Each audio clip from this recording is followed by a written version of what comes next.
प्रियंका की डायरी। राजेंद्रगिरी, पंचमरी, 18 जून BC।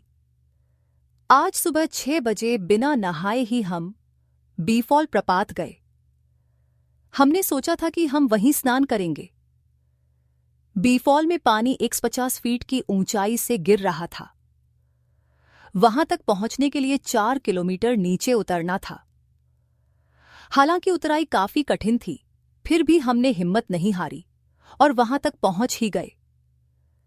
वहां जाकर हमने स्नान किया। बीफॉल को रजत प्रपात भी कहते हैं। चांदी के समान चमकती इसकी जलधारा के कारण ही इसका यह नाम पडिडिद्धा होगा। बीफॉल पर हमने कॉफी पी। उसके बाद हम राजेंद्रगिरी गए। राजेंद्रगिरी ऊंची पहाड़ी है जिस पर दूर दूर तक सुंदर जंगल फैले हैं। देश के प्रथम राष्ट्रपति डॉक्टर राजेंद्र प्रसाद के नाम पर इस पहाड़ी का नाम राजेंद्रगिरी पडिडिद्धा है।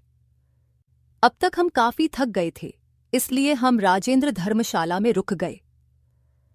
यहीं पर हमने रात का खाना खाया। आगे की यात्रा कल। धूपग्रह, पंचमरही, 19 जून 20। आज सुबह 7 बजे हम बोरिया बिस्तर समेटकर पांडव गुफाएं देखने गए।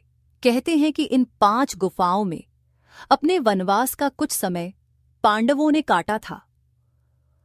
इन गुफाओं में आवाज गूंजती है। ये गुफाएं 9वीं-10वीं शताब्दी की मानी जाती हैं।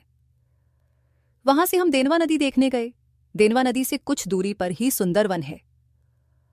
सुंदरवन में बहुत से जंगली जानवर रहते हैं, इसलिए हमने दूर से ही उसे देखा। इसके बाद पंचमरी की पहाड़ी के सबसे ऊंची पहाड़ धूपगढ़ पहुंचे।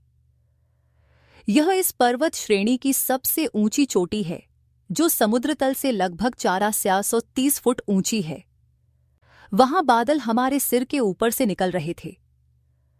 हमने हाथ बढ़ाकर बादलों को पकड़ने की कोशिश की, पर हम उन्हें छू नहीं पाए। गाइड बता रहा था कि कई बार बादल इतने नीचे होते हैं कि उन्हें आसानी से छू सकते हैं। इसके बाद हम डचेस फॉल देखने गए। डचेस फॉल बीफॉल जैसा ही था। डचेस फॉल हमने दूर से ही देखा। वैसे भी अब तक हम काफी थक गए थे। पास की ही एक कॉटेज में हमने रात्रि विश्राम किया। सुबह ही हमें जबलपुर के लिए निकलना है। शिक्षा। पर्यटन का हमारे जीवन में बहुत महत्व है।